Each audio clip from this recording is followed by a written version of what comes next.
That was the Simpsons Cartman's Cunt version of what the heck's her name? It'll get name come to me a second. Poker Face, not Pink. Lady Gaga. Her version of her Poker Face. That was Eric Cartman's version. Really, really fun. I'm a big South Park fan because of their sort of satire and ability to sort of do social commentary with a lot of humor, and they don't care who it is; they poke at everybody. So, so as Chris Bourbonsane and I and Mark, who the hell is Mark, and Bill Whiskey Dick, we were walking back to the car. He mentioned that he had Poker Face ringing in his head, which then brought this to mind. So as soon as we got in the car, and of course I'm the driver, I'm in control, I have the power. I started playing this, and so very few people could park on the property because there's limited parking, and so most people are taking Ubers, and they're parked at a parking lot at a church down the road. So as we were pulling out, as Chris said, I just cranked up the volume and would play the whole thing as we're pulling. And Bill was like so embarrassed or whatever, but it was freaking hilarious, really, really hilarious. So I'm going to talk a little bit about the Bachelor's Ball. This whole week has been about people sort of talking about the experience at the Bachelor's Ball, Whiskey Crusaders, Mash and Drum, Cask Strength. Obviously, Chris just talked about it as well. I'm only going to talk about a little bit. I'm not going to do a whole live stream talk about it. And I wasn't planning on doing a whole live stream. Yeah, Bill can get embarrassed. And I like to do it. Hold on, I'm going to increase the size of the chat here so I can read it better.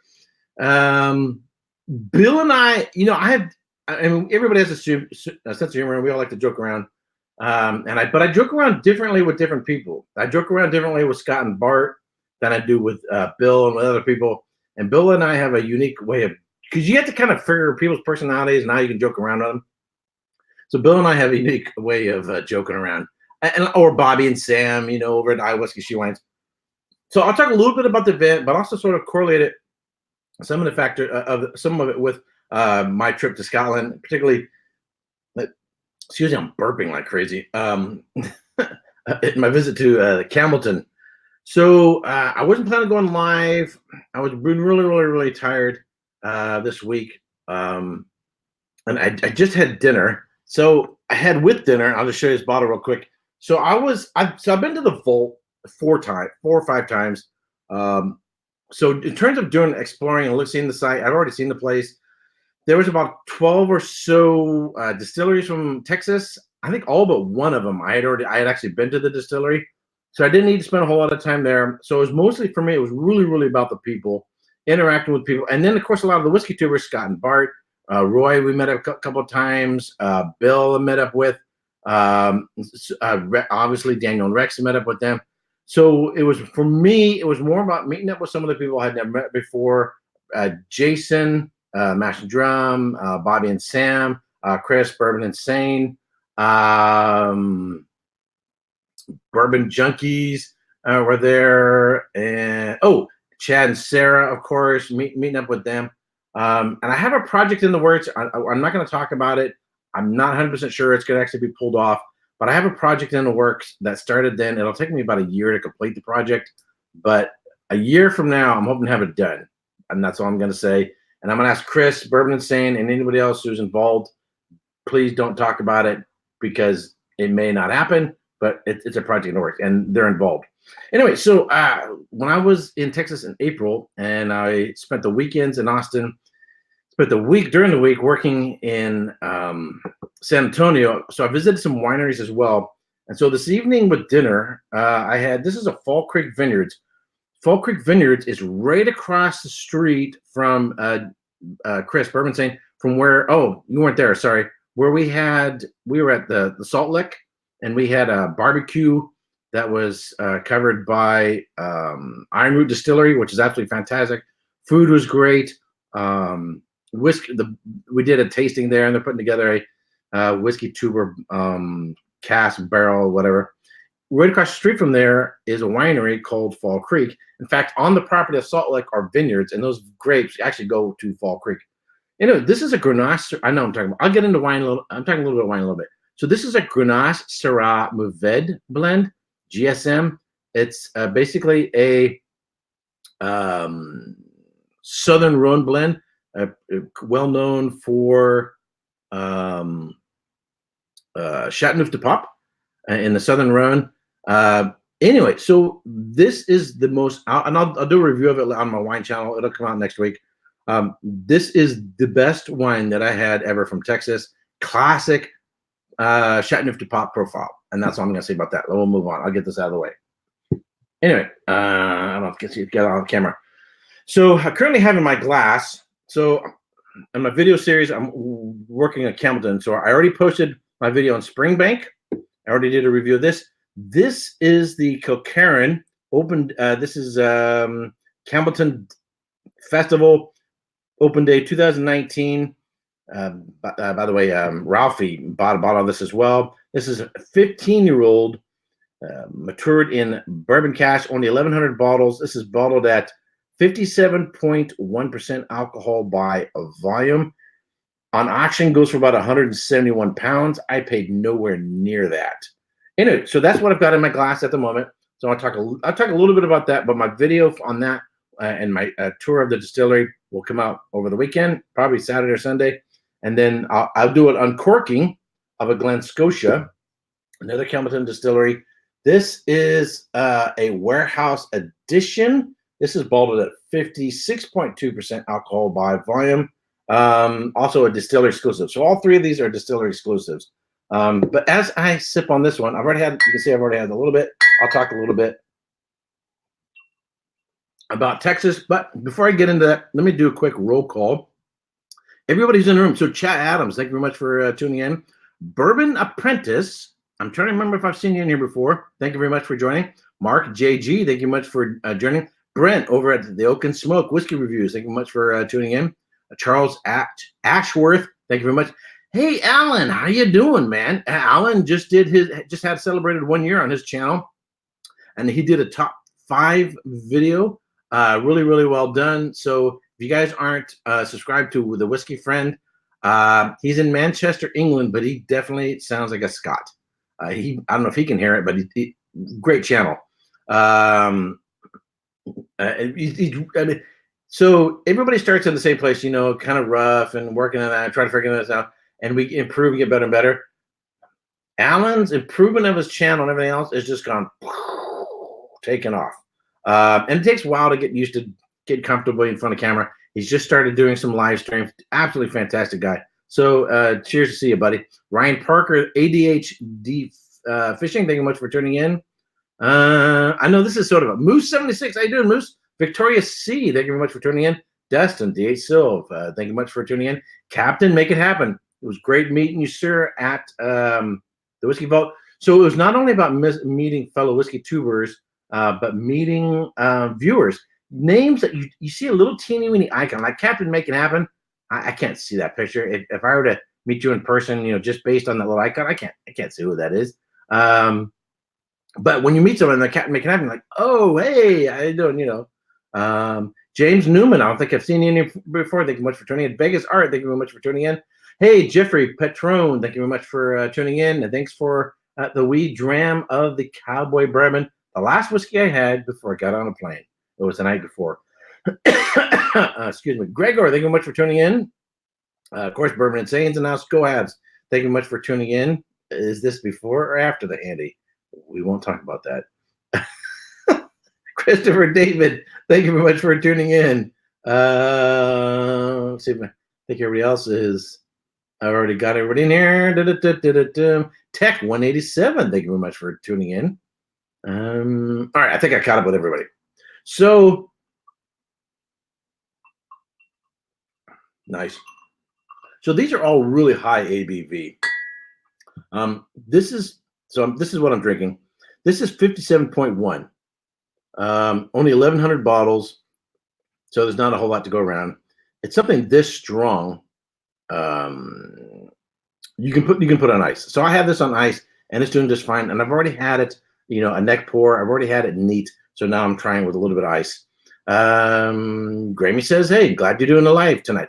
It was sort of impromptu, a long day of work. I was just tired. Wasn't 100% sure if I was going to feel like it.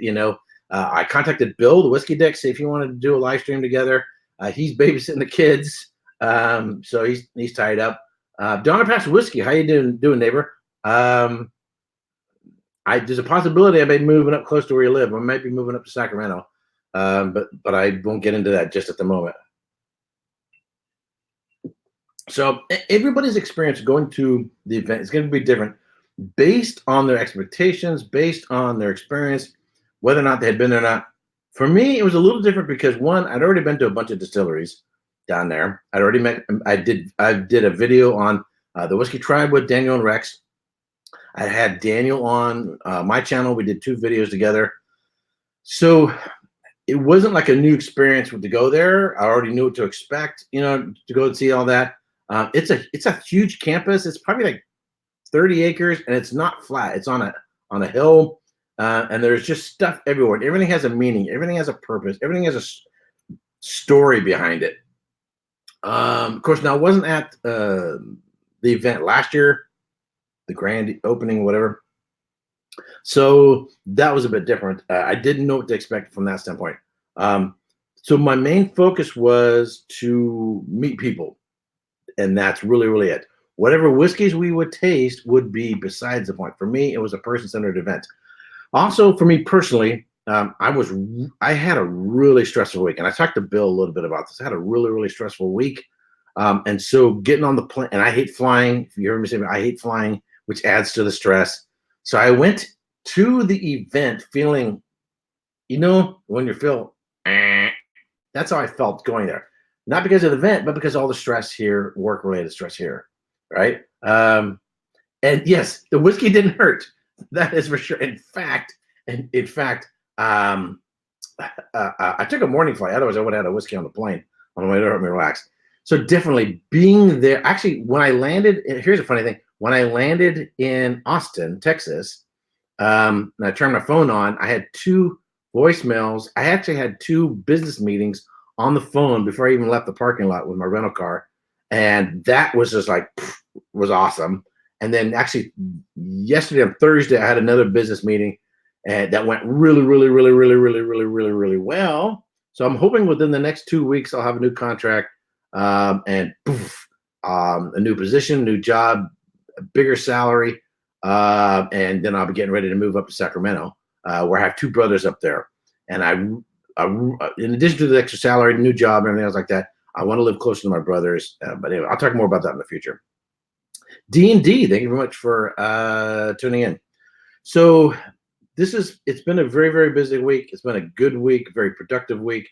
Yesterday's meeting was, I just don't have my hopes up too high, but I hope everything goes well. And hope in the next couple of weeks, I'll get some really good news. And then I would like to move before Christmas. Anyway, enough of that. So it was great. Everybody, as Kristen said, everybody is in person, the same person you see here on the video, right? You see on the screen. Now, I'd already met up with Roy a couple of times. We spent an entire day together last time I was in Scotland, and this last time I was in Scotland, we spent an entire day together. So I'd met Scott and Bart a couple of times. Been out to Kansas. I'd met up with Bourbon Saint says, build yourself a new whiskey room. It's rejuvenating. That's what I'm hoping to do. That's what I would like to do. But I got other things to work on before that. That's down the road. First things first. Whiskey is important, but first thing is first. So let's see. Of course, Bill and I had met up in San Diego before, but I was really, really glad to meet up with Jason, the Master Drum. We had previously planned on meeting up in Texas before, but his Nona, his grandmother, was ill, so he ended up diverting and going to see his grandmother. She's like 95 years old. Hey, Jason, how you doing? So it was great to meet him. I wish there's some people though. I wish I had more time to talk to. Oh, and meeting Vito and Will and Sarah. Of course, I'd met the Licorice family before, so I knew Robert and his brother. So it's great to meet. I would like to have spent more time talking to Vito. It's just, but you get busy, you know. One of the things about the event is, so basically there is the whiskey tuber area where they have 2 tables set up in terms of what you want to do, a live team or what do you want, a live stream, whatever. And then they have little sitting tables, and they have trees which provides nice shade and stuff. The area looks like it was set up originally perhaps for doing weddings. And then the hall where all the distilleries were set up, that looks like it was established to do like wedding receptions. So because one of the little nooks where the tables were has a cross and stainless glass windows, kind of like an outdoor church. And so I think the idea is, because they do weddings there, they have a number of different chapels on the campus. It's about a 30-acre campus. So I think that's what it's sort of originally set up for. Donner Pass says, great to have better job coming. Sacramento is a nice place to live and cheaper and yeah, it's a lot cheaper. That's another anyway. So they set that up as being the whiskey tuber area, and so we were kind of hanging out there. And then inside the main building, it's kind of like a hall. They had the Texas distilleries. Since I'd already been to almost all of the distilleries there, I had like 1 or 2 from a distillery. I got to meet Heather Green. Let's see if I can find her. But Heather Green. Heather Green is now at Ben Milam, which is now called Green Milam or Milam Green. Probably screwing that up. This is her book, Heather Green, Whiskey Distilled. She's a whiskey sommelier. She used to be in New York, and now she's in Texas. So I got her calling card, and I'm going to do a Texas month in January. And she said she'd come on the channel. That'd be really, really awesome. So she's a super nice lady, super smart lady. This book is really well written. It's a fun read, an enjoyable read, as well as an informative read. And she writes like a sommelier. I don't know how else to explain it, but anyways, it was great meeting her. Looking forward to having her on. Bart and Scott we did a live stream together, and we did an uncorking of this bottle. This is the Ardbeg Very Young exclusive, distilled in 1997, bottled in 2003. So we uncorked this. I still have, it's about right there where the bottle is at. So I still have some. I'm going to set aside a couple samples to send to Scott and Bart. If they're probably not going to watch this, they're not going to hear this. It'll be a surprise. So I'm going to send them a couple samples because we did an uncorking. You know how whiskey is when you uncork it versus how after it opens up. So it was nice when we uncorked it. And if you haven't seen the video, check out the video. But the whiskey opens up. Now I had poured some of this in a glass, and it sat there for about half an hour to an hour on its own. And when I came back to it, it was like a huge improvement. So I want to send them a couple samples to try now that it's opened up, as well as perhaps do a regular review. Bourbon saying that bottle was some smoky goodness. Absolutely. So really, really nice bottle. This is a bottle that I had gotten at an auction. What I had not known is the person, his name was Matt. What I had not known is the person that we did the auction for has since then passed away. He was one of the fellow officers, and he passed away from cancer. So sorry to hear that. He passed away like 2 weeks ago, weeks before, now 3 weeks ago. So I'm going to do probably a formal review, and I'll do the video in honor of him. So I'll do that later on, and I'll send Scott and Bart a large sample for them to try now that it's opened up more. All right.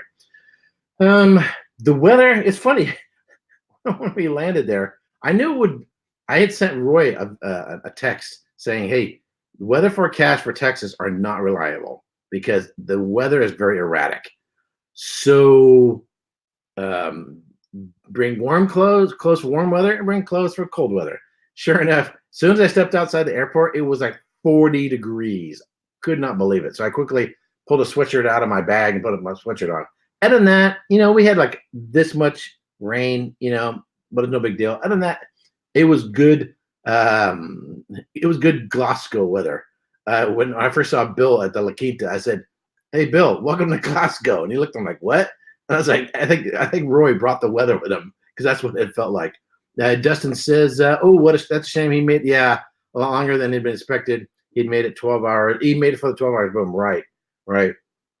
So, Anyway, yeah, they didn't do a major announcement like that, but Scott told me there, so I really started to hear that. But I'm glad that we got to show him a lot of love. People who complete strangers got to show him, love from the community. And so I'll do a formal review in honor of him. One of the things that Daniel and Rex did, and I was really super glad. Brent says, yeah, Bart and Scott raised $8,000 for a family. That's awesome. Absolutely amazing. Now, I didn't know what the dollar amount, that was awesome. One of the things that Daniel did, and Chris mentioned this, is so we're all going to hang out in the vault. And the vault is actually sort of in the process of moving from where the set is, or where they do the recording, down into another area, which is actually Daniel's office, or had been Daniel's office. So Daniel said, we had a little powwow, hey, welcome everybody, that kind of thing, And then Daniel said, look, tomorrow we're going to be recording and live streams, and people are going to shoot photos. Tonight, no photos, no video, no networking. Let's just hang out and drink whiskeys.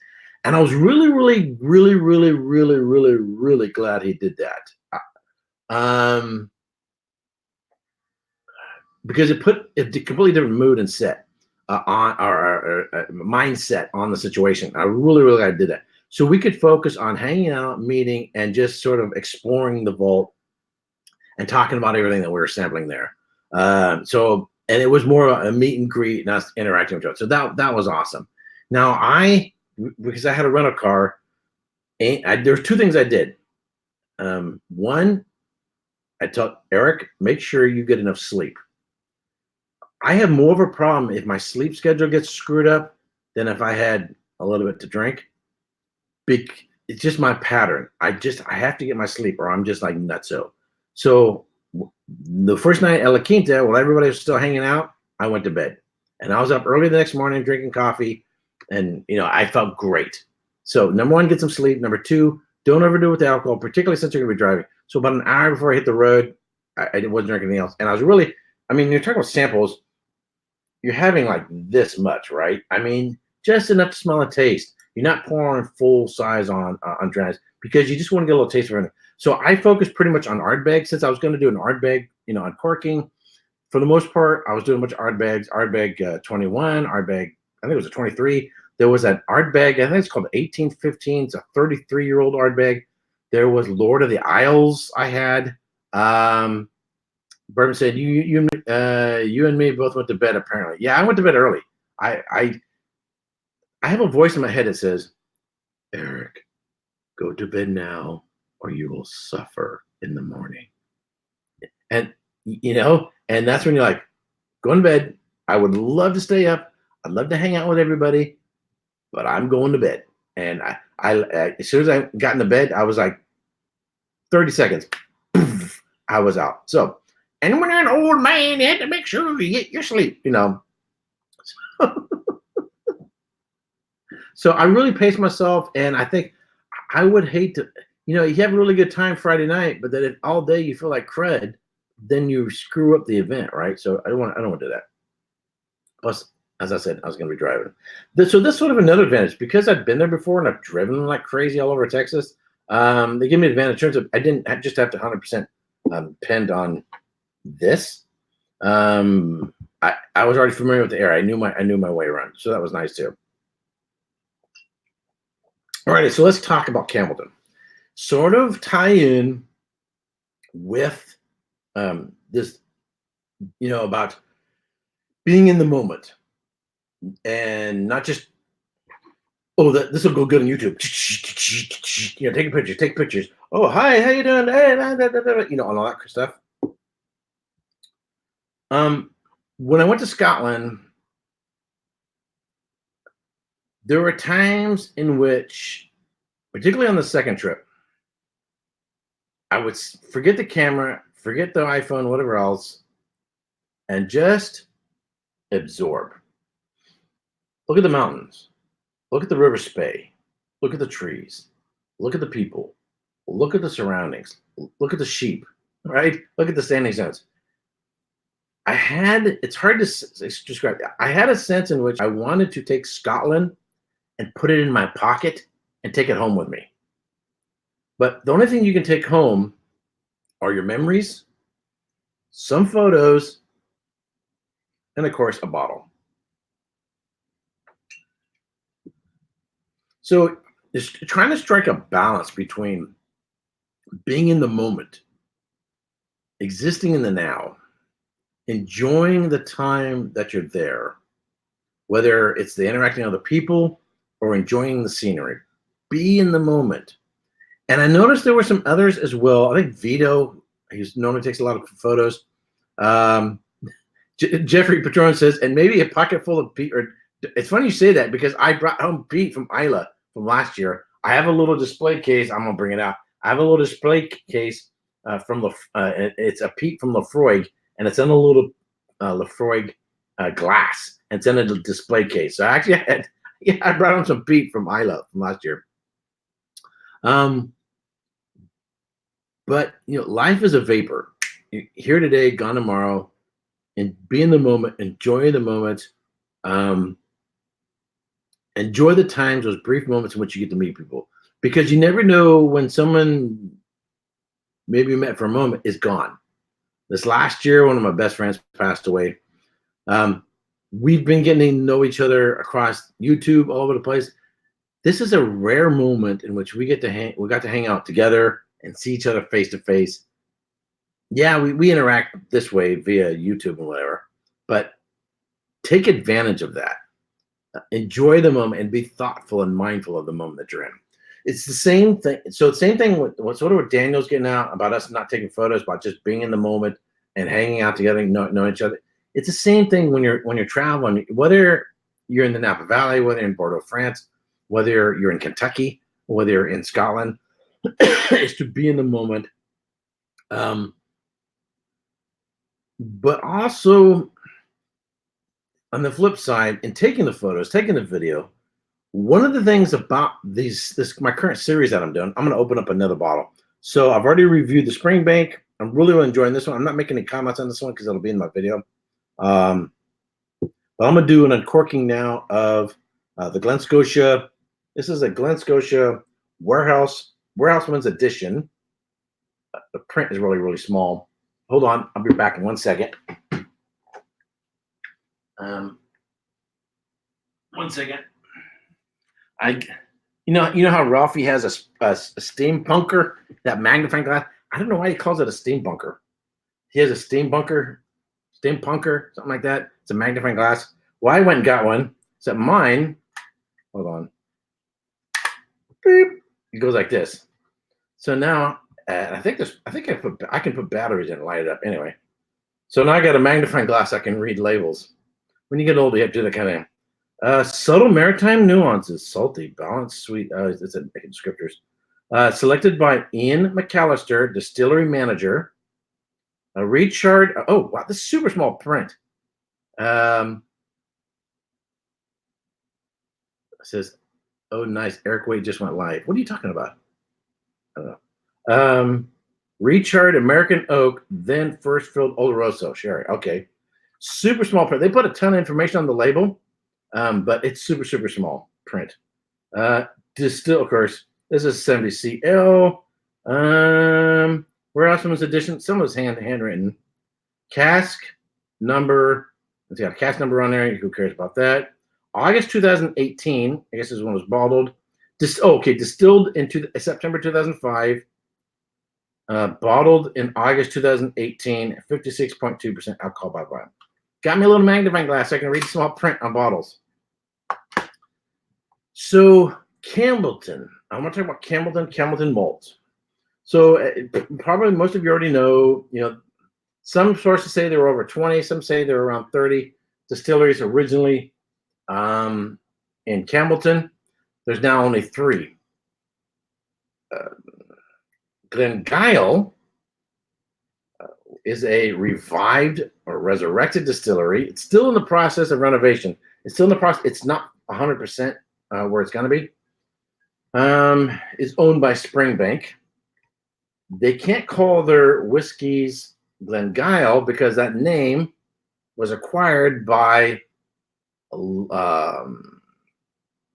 Lomond, and there's some political crapola behind that, but I'm not going to go into it at the moment.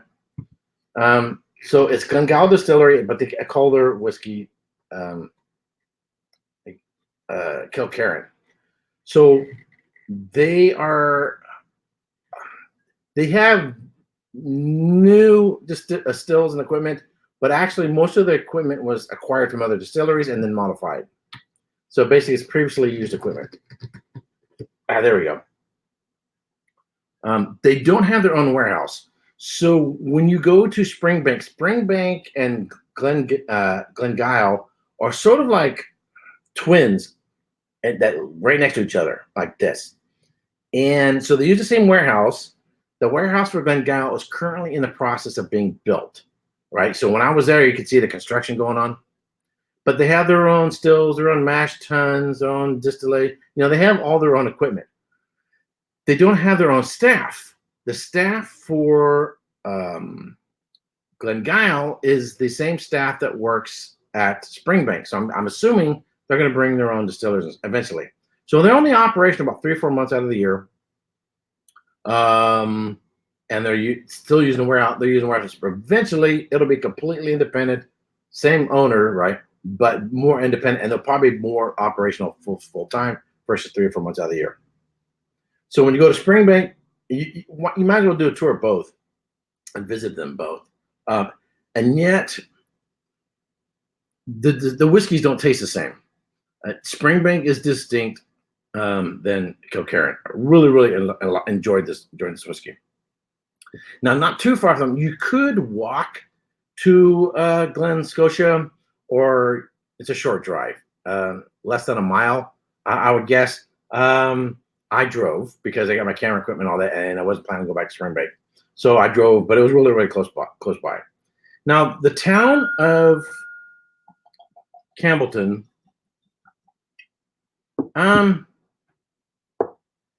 it's really old. But I don't mean just that it's been around a long period of time. There's no appearance of modernity. The Kintyre Peninsula is really narrow. So if you saw my, I'm trying to think if it posted yet. Yeah, so you saw my video where I talk about taking a ferry over to Campbelltown and then went and stayed at the Stonefield Castle. The Kintyre Peninsula is this narrow strip, and then the one main road sort of hugs the west coast of the Kintyre Peninsula.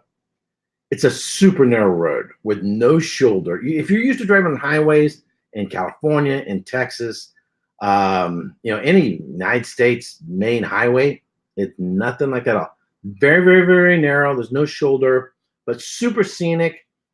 A lot of open fields, mild hills, and tons of sheep. It is really old world. Going into Campbelltown, I'm sure it has some modern conveniences, but it still seems really old world. Did Captain 3D come to? Hey, Captain 3D. Hey, if you guys aren't subscribers to Captain 3D, he's been posting some super cool whiskey vlogs from his wife's name is Deepa. They actually live about an hour or so north of me, up near San Francisco. But they've been posting really cool vlogs in which they visit whiskey shops and some distilleries. If you guys haven't subscribed, check out the channel and visit there. And we've been chatting offline. We'll probably be meeting up in the near future. And they visited Springbank as well. So Glen Scotia is pretty close by. But when you go, for me, when I went up to it, it looks really old world. I enjoyed the tour. I enjoyed all the whiskeys. But it is a very distinct distillery from Springbank and Glengyle with its own personality. I'm trying to remember if they got bought by the Japanese. I'd have to look that up. I'm trying to remember. I think they did. If I recall correctly, I think they got bought by a Japanese. But I could be wrong. But I really liked it. Right down the road from Springbank is Cadenheads. And the family that owns Springbank and Glengyle also own Cadenheads. I think they're the oldest independent bottler. So you can also just, and I think Phil, Captain 3D, and his wife Deepa, I think they hung out at Caden Heads. You can get some really, really unique whiskeys from there as well. In fact, you could probably get these there as well. Anyway, so there were somewhere between 20 and 30 distilleries there at one time. There, Campbelltown feels like a ghost town of Scotch whiskey. Arthur Lopez says, "Good evening, Eric. I haven't found any Springbank or any other Campbelltown scotches in my area of Texas, but I did find a Jura 10 and for $30 yesterday, and we'll be trying it for the first time." So Jura is overgoing a renovation. I don't know what bottling that is, but they're totally changing their profile. So if it's an older bottling, it may be very different than what they're producing now. Campbelltown has this feeling of being a sort of a distillery ghost town. Campbelltown is isolated from the mainland of Scotland on this peninsula. It's not an island, but it's isolated. It doesn't get the foot traffic. It doesn't have malls or anything like that. It doesn't have any major metropolis. So what kind of business are people working? The coal mines closed a long time ago. The reason why Glengow got opened up is so that Campbelltown could be a distinct region recognized by the SWA. That's one of the primary reasons that it got bought and resurrected. Yeah, Dustin says no malls. That's one. Yeah, I'm not complaining about it. I don't want malls. I don't want to see 7-Eleven or Taco Bells or McDonald's everywhere. God forbid. But if you can put yourself in this point, imagine you live there, right? What kind of and you got to raise a family. You got to have a family. Is there a university in the area? You got to think of that in those terms, economically. How are you going to survive? Sunday Evening Scott says, Erik Wait, or anyone where to start with Kilkerran. I've been through a lot of Springbank in Glen Scotia, but for whatever reason, no Kilkerran. If you can find a Kilkerran, just buy it. If you've never had one, just buy one and start.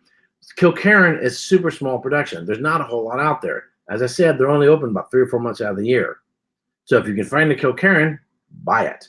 That would be my advice. It's not like necessarily, and I don't know where you live, it's not like if you go to Total Wine or Bevmo, there's going to be a huge selection of Kilkerran.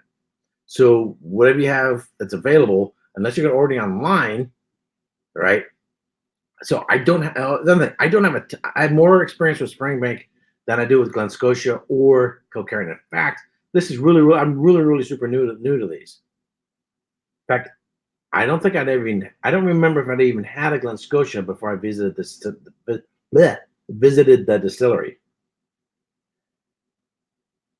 So, but the feeling I kind of got when I was in Campbelltown is old town, rustic town, people who are looking for an economic boost to the town.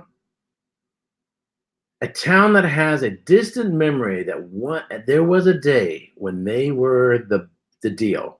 They were Scotch whiskey town. They were the Scotch whiskey capital of the world, and no longer are. And I can imagine if you're growing up there thinking, do I want to stay here or do I want to leave, go out to a university and try to make a life somewhere, right? Captain 3D says, same for us. And our first Glen Scotia was straight from the barrel, right? For an initiation, it's kind of nice. It's not a bad way to go, right? Right. So I'm trying to give a sense of the place and sort of being in the moment, taking photos and get a sense of what it's like there. And so Roy and I, you probably have seen the video, and I actually check out Captain 3D. They also visited Annandale Distillery. Did a really good job of it. They do more of a walk around tour with a camera, that kind of a vlog thing. Whereas Roy and I actually sat down for like a half an hour and discussed our visit there, and then I share photos and stuff like that of my visit there. Let me take a sip.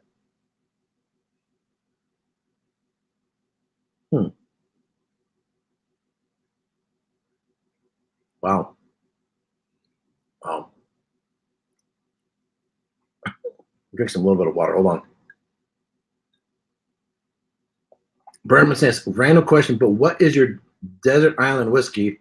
Some question to everyone in chat. Same. Desert island whiskey.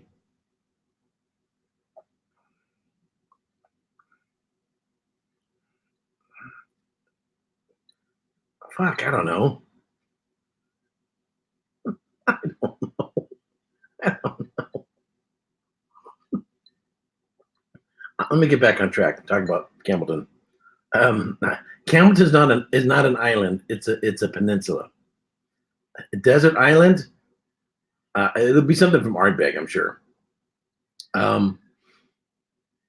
So while I'm there, you can get a map actually that will show you where all the distilleries used to be. And as I was doing a tour, the gentleman who was giving me a tour around the place, I think he was a manager. He gave me a tour around Glen. He would say, "You see that building over there? You see that building over there? You see that building over there? Those used to be distilleries." And so some places that used to be distilleries are turned into grocery stores. Some maybe a restaurant, maybe some a hotel. But you get this sense of this used to be it, right? This used to be where it was at. This was the thing. And now it just is a remnant there. And I love Springbank. Springbank is very old school, doing things. The owner is still alive. He's like in his late 80s, I guess. And I think they have like a board of like 12 people, and his nephew is on the board. So it's very much a philosophy of keeping everything old school, and we like that. We like the whiskeys.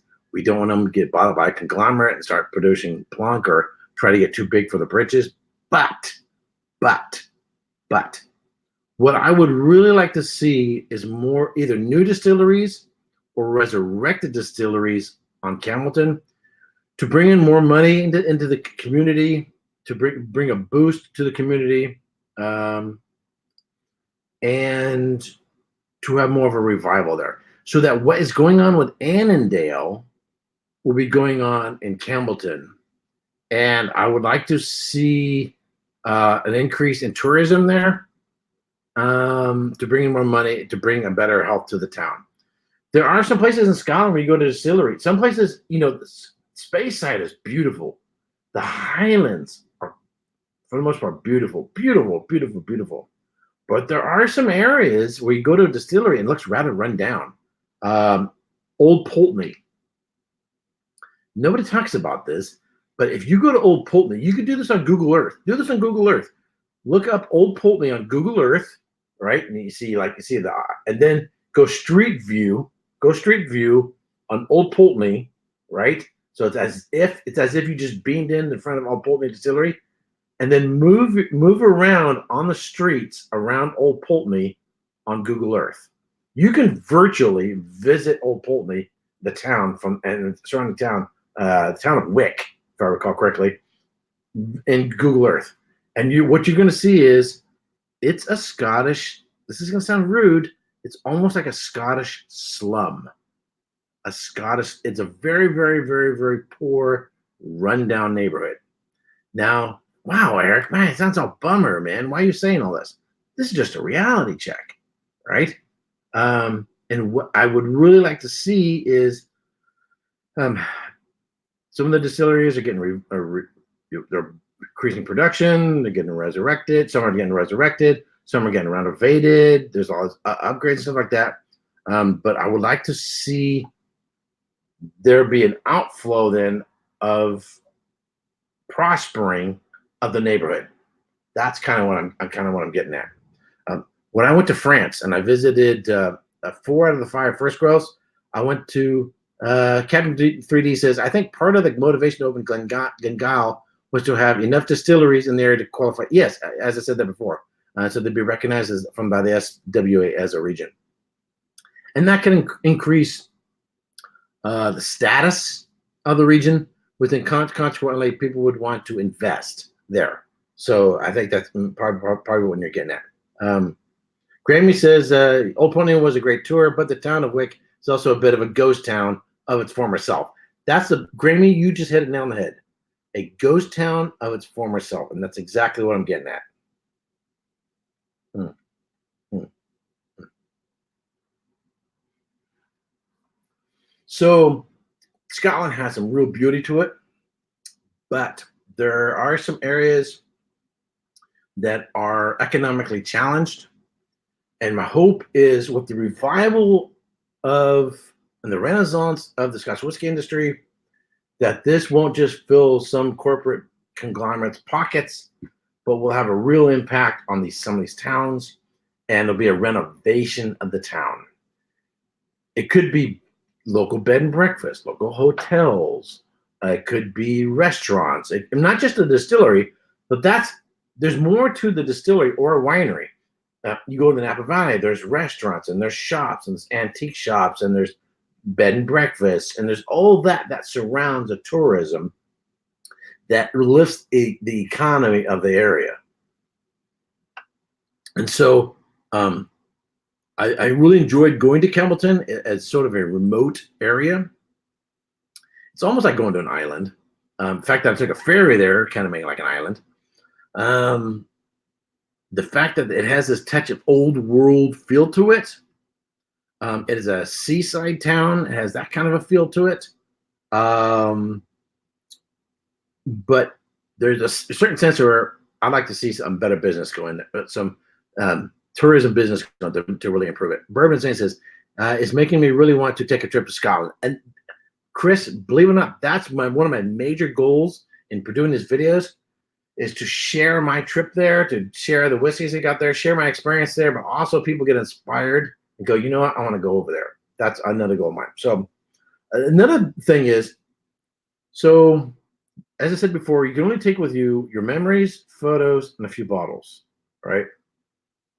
But as I create these videos and I go over the photos and the video and I'm editing them and I'm doing very different for this series. Last year, I was trying to do a lot of information, in theme with my channel being a whiskey studies. I'm trying to much more do sharing storytelling and sharing my experience with just a little bit of information. I'm really cutting back on this series on the information side. And I was putting quizzes in and all that stuff. That's a whole nother thing. Stick to telling the story of the adventure, of the journey of going to Scotland. That's my goal. With just a wee bit of information in there. As I'm preparing, going through the photos and the video and putting everything together, I sort of relive the experience. And I enjoy doing that. Your memory and the clarity of their memory of events is not super sharp. But when you're going through photos and video that you've taken, they get sharpened. And I'm really, really enjoying that. And I took this many photos, but I'm only sharing this much because I'm not going to just, it's like an hour later, you're still going to look at photos of my trip. That's ridiculous. So try to get the basic nuts and bolts, just share enough to get a sense of the place and a sense of the experience. But I'm really, really enjoying reliving my trip as I prepare these videos.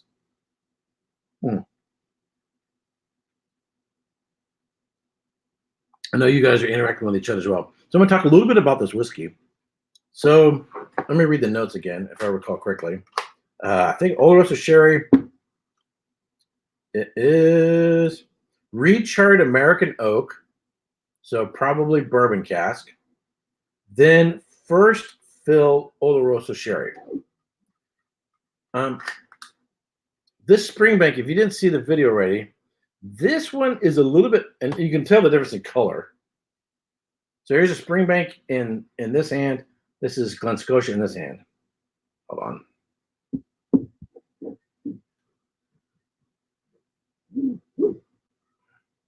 Trying to get these straightened out. Okay, there you go. All right. So Glen Scotia. Hold on. I'm looking at the mirror. So Glen Scotia and Springbank, right? Now, I don't know how well you can see that, but this Springbank, see how you can kind of see through this one, whereas a Springbank, the Springbank is much more opaque, right? Brent Okamoke says Springbank looks cloudy. It's darker. It's darker, darker, darker. The Springbank is much more, as I said in the video, if you saw it, it's much more of almost a sherry bomb, much more intense wood. I mean, when I first did the neck pour, it was like wood. Like you're taking wood and you're going, that's what it was like, right? Like putting wood in your mouth. That's what it was like. But then once it opens up more, this intense fig, dates, raisins, your classic big sherry bomb. The Glen Scotia is much more delicate. It's very, very nice. Again, this is a neck pour. I'll do a more formal review later on. Hopefully it'll open up more. It's more of a medium to medium minus on the sherry. It's not such of a smack in the face of sherry. And yet in terms of alcohol, it's 56 and this is 57.1. So the alcohol is not that big a difference. Captain Make It Happen says, smash that like button, folks. Absolutely. Thank you, sir.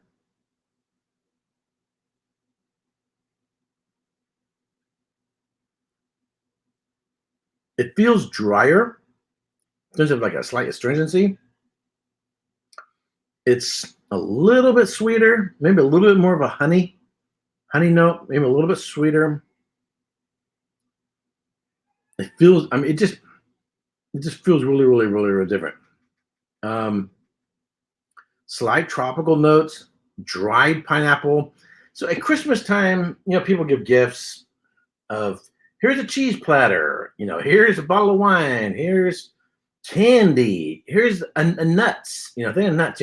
He said, sometimes I see them at Trader Joe's and other places. It comes usually like a round basket, a shallow basket, a tray like basket, and it's got like figs and dates and maybe raisins and dried apples and dried pineapple. It's sort of a dried fruit platter, maybe even some walnuts in there. And then they come with these little fork things, so you can go, you can kind of sample, so you ever see those? This reminds me of I'm gonna go buy one. I'm gonna buy a couple of those so I can say, hey, this is what a sherry cask is like. That's kind of like what it's like. That's what this is like. That's what this is like, but much less. This has a lot more of the sort of dry tropical character to it. Dried pineapple, some honey notes to it. Hey, did Bill come in the house? Show up? I thought I saw the whiskey dick names mentioned. Bill, if you're there, say hello and put my name in there so I can see that you're in the room. I know. I'm sorry. I know you guys are chatting up a lot.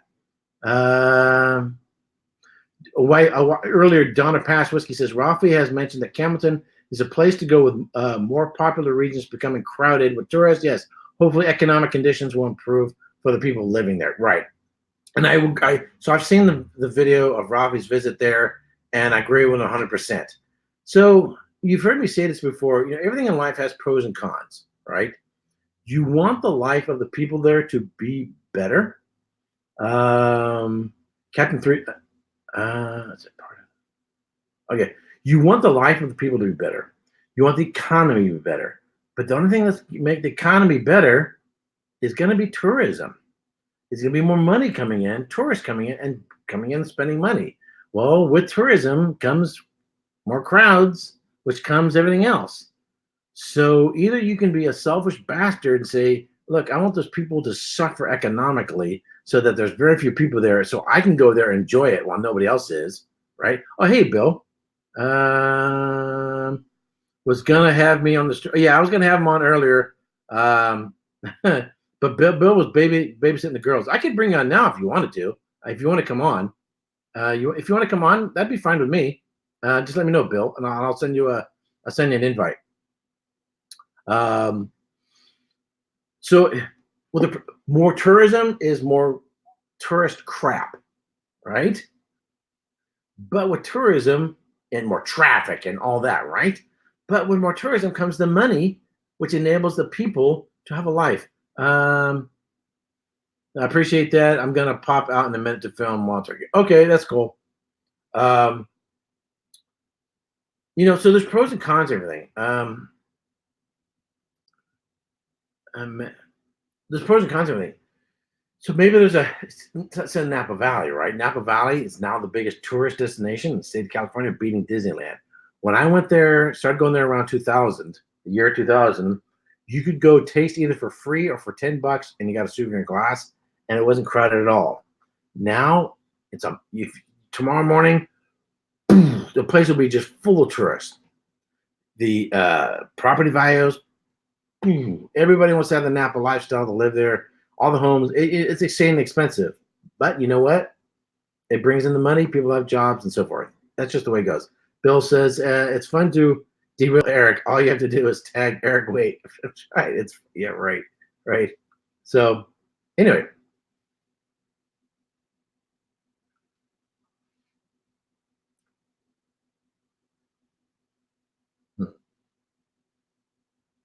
if you go to Scotland and all you see is Glasgow or Edinburgh, you haven't seen Scotland. You haven't seen Scotland. Edinburgh and Glasgow are the cities. The only real two metropolis there.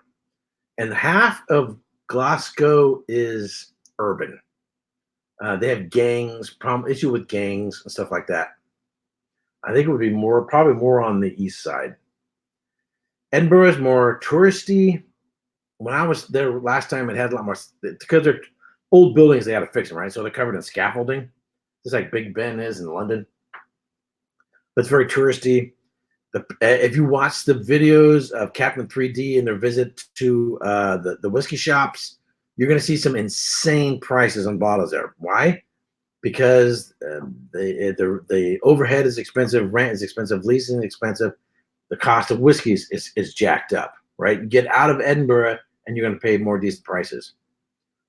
Speaking of Glasgow, hold on, Bill said something. Hold on. Speaking of Glasgow, I was filming. I just finished filming Auchentoshan. Nice. Do you like any other expressions? Yeah. So I visited the distillery. I like Auchentoshan. It's when you want something lighter, not overly complicated, something lightly fruity. And Auchentoshan is a great whiskey for doing cocktails. Last summer I was drinking Auchentoshan and ale, and I'm not a beer drinker, and I really, really, really, really liked it. It's a bartender's whiskey. That's how I would probably describe Auchentoshan. But nice stuff. It's nice. It's not overly complex. It's nice. Good stuff. And it's on the west side of Glasgow, just sort of like 15, 20 minutes west of downtown Glasgow. Chris says, I've never been to Napa Valley, but I've been wanting to take a trip. We have a lot of nice wineries in northern Michigan. We visit. You're like, oh, that's nice. If I were to go to Michigan, it'd be interesting. The Three Wood. So Brent says the Three Wood is great. So I'm glad you like it. Yeah, I like it. Some things, if I don't want something overly complex, something simple sipper, just pour in a glass. I don't need to add water. I don't need to mess with it. Just Auchentoshan is great for that. If I want to do a cocktail or something like that with it, Auchentoshan is great. It has a distinct place in the profile of all the Scotch whiskeys. It has a distinct place. Would it be my go-to as a standalone whiskey? Probably not. Probably not. But it has its place. Yes, it's Moose. Yeah, that's Lowland. Yeah. So there are only like 8 or 9 distilleries in the Lowland. The main two that have been generally open to the public have been Glen Scotia, which is also being renovated, and Auchentoshan. But Bladnoch in July just opened up a visitor center or tasting room, so you can visit there as well. Jesse says, take a swing at defining the Campbelltown funk. So here's, Jesse, I'm glad you brought that up.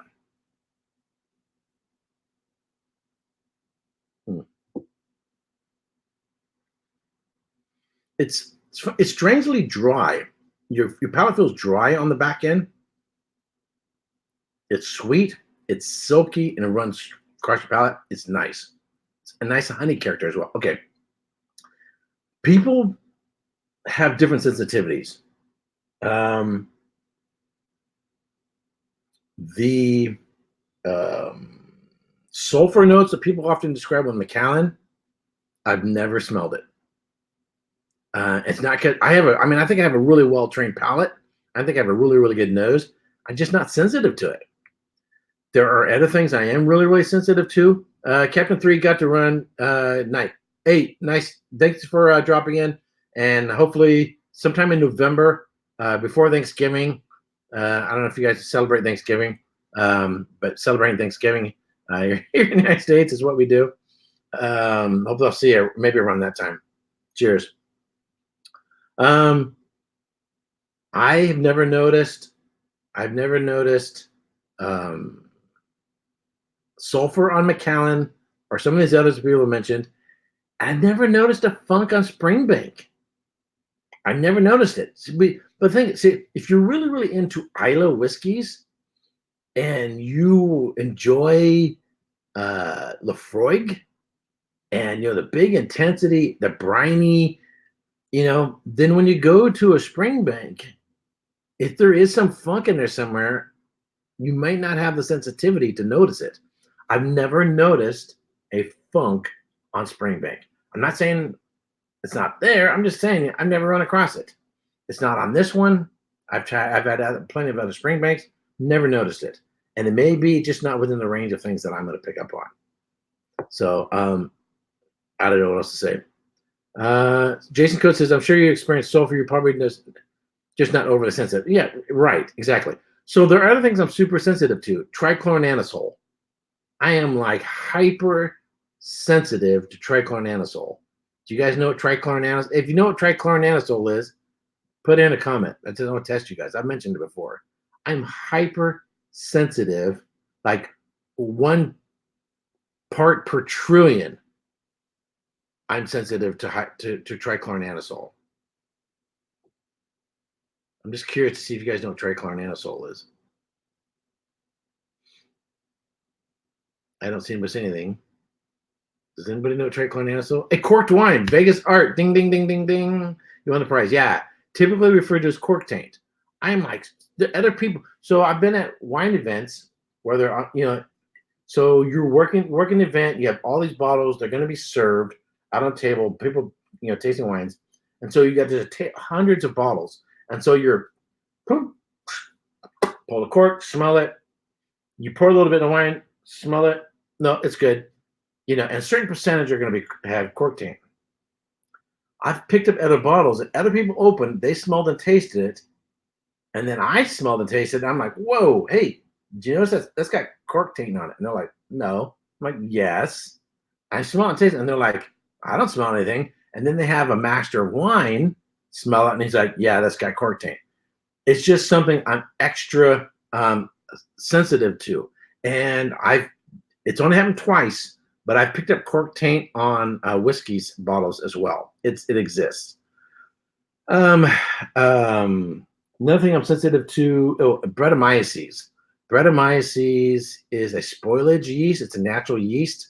And I've had that in a whiskey as well. And I don't know how in the hell that happened. But it probably happened during fermentation. This wild yeast got in there. It spoiled the mash. It went from and then got concentrated in distillation and made its way. Destin Silva says he loves Brett. So Brett, some people think Brett in a very small amount in a Burgundy gives it some character. I'm not a fan. I am not a fan. And I've noticed actually Burgundy over the years, you see a lot less Brettanomyces or Brett in wine these days.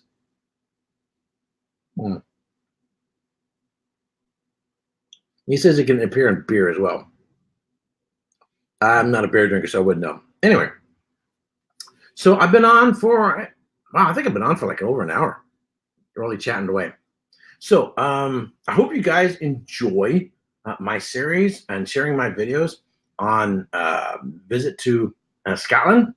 And I'm trying to, I guess, in this video, in this live stream, present sort of a realistic understanding and representation of Campbelltown. Beautiful town, super nice people, beautiful drive as you're going down the coast. You can see, because that's the thing, if you're driving, you can't like be staring off at the drive while you're driving. You can keep your eyes on the road, right? And then, and I'll talk about this in the video, but when I went from Springfield Castle, I'm going over to Isle of Arran. You go up and over the hill, Yeah, on the open spaces to go down to the ferry to take the ferry over to Isle of Arran. One lane road, can't see around a corner. I mean, one lane for two cars. So if you're coming towards each other, basically you're coming towards, and then one person has to kind of move over so that the other person can go by, and then you can go on. And there are blind curves and all. It's pretty scary. I'll talk about it in the video. Quite an adventure of a drive over there. So anyhow, so I've been on for a little over an hour. I think we're good for now. I wanted to give everyone for tuning in. Hey, one lost cause. Sorry, I didn't see in the room earlier, in the chat earlier. But I hope you enjoy my current series on Scotland, particularly on Campbelltown.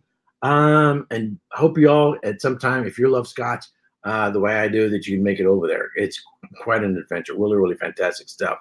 So anyhow, so I'm gonna call it a night. And Chris Bourbon Insane, thank you very much for your live stream earlier.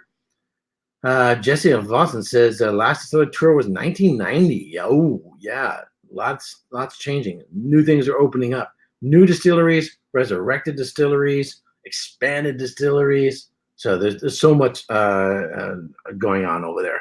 So alrighty, hey, I hope you guys have a fantastic weekend. My video of hold on, what am I looking for? No, not that one. Of Glen Guile will come out over the weekend.